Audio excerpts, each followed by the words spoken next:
Olá, alunos da disciplina Pastoral Urbana do ITQ. Aqui é a pastora Lilian Bueno e eu vou ler para vocês o capítulo 4 da nossa apostila. E é Pobres na Cidade, tópico 1. Uma experiência bíblica importante, quando Paulo e Barnabé foram até aos apóstolos em Jerusalém pedir permissão para que Paulo pudesse pregar o evangelho aos gentios, uma observação feita por Tiago. Não se esqueça dos pobres. Nesse capítulo estudaremos o que é ser pobre, a realidade da pobreza e o compromisso da igreja da cidade com os pobres. Existem no Brasil entre 15 e 30 pessoas a cada 100 em estado de completa pobreza. Na América Latina, o número de pobres aumentou 12% em decorrência dos efeitos da crise asiática em 1997. O índice de pobreza no Brasil é incomparável ao obtido por Chile, Costa Rica e Panamá.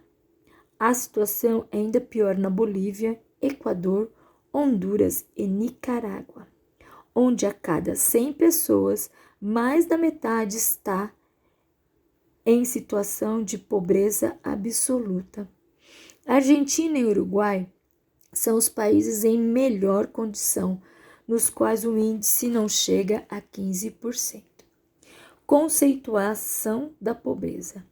O acelerado processo de urbanização das últimas décadas trouxe consigo o fenômeno da metropolização da pobreza, que passa a fazer parte do cotidiano da sociedade brasileira.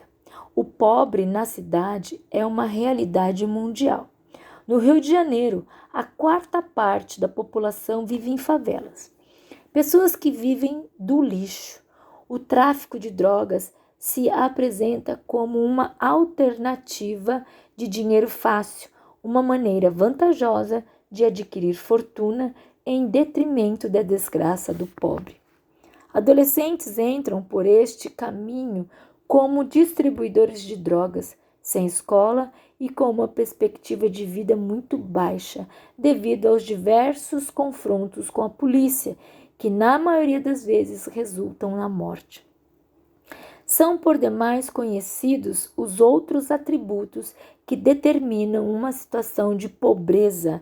Dentre eles destaca-se baixo nível educacional, que somente possibilita o acesso a postos de trabalho de baixa produtividade e remuneração e que exigem pouca ou nenhuma qualificação. Características do chefe de família.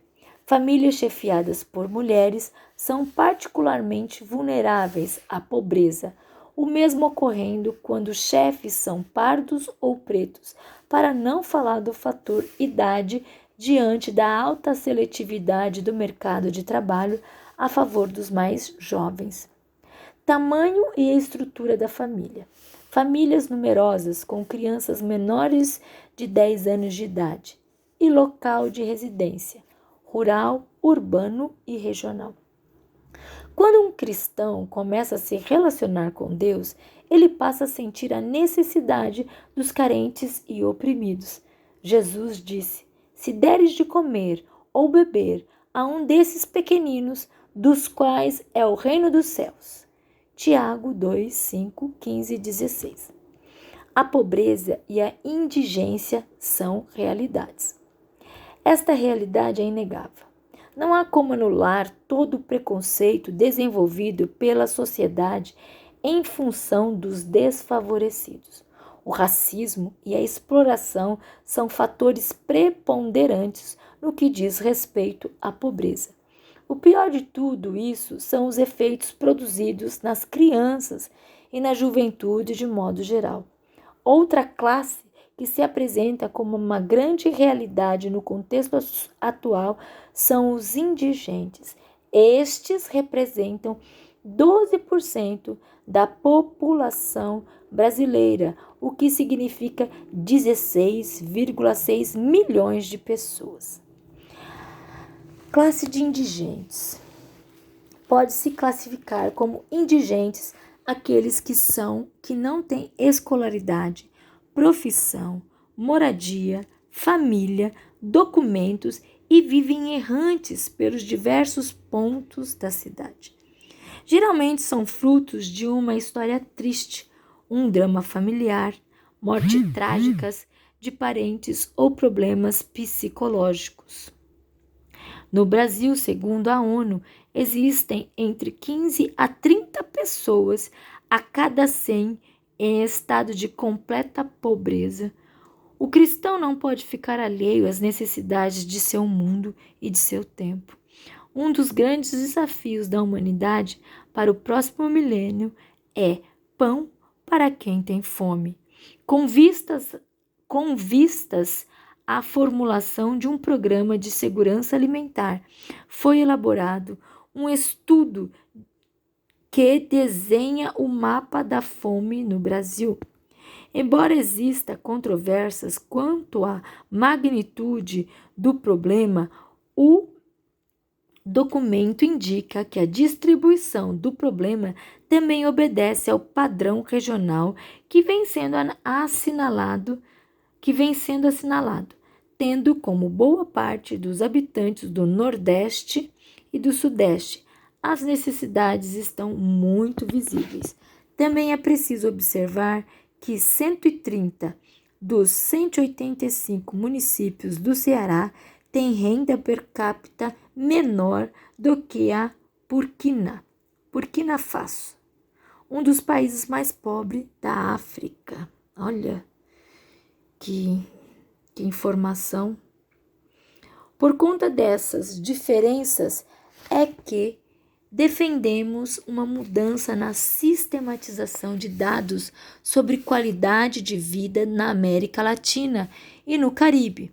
Só assim será possível identificar os bolsões de pobreza e promover um reequilíbrio nacional. A forma como está sendo identificada a pobreza no contexto latino-americano está comprometida com interesses políticos. Olha o que a gente falou bastante na aula. E alguns desses estão apresentando um quadro que não é o real. Resolver o problema da miséria precisa começar com o miserável.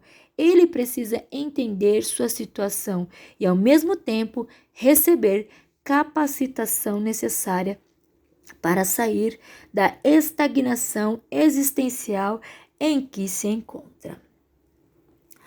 O profissional da miséria. Existe, na verdade, um grupo que se aproveita da miséria e da desgraça alheia, usa as tragédias e as necessidades do pobre para se promover e tirar algum tipo de vantagem. O profissional da miséria lembra o urubu da caatinga.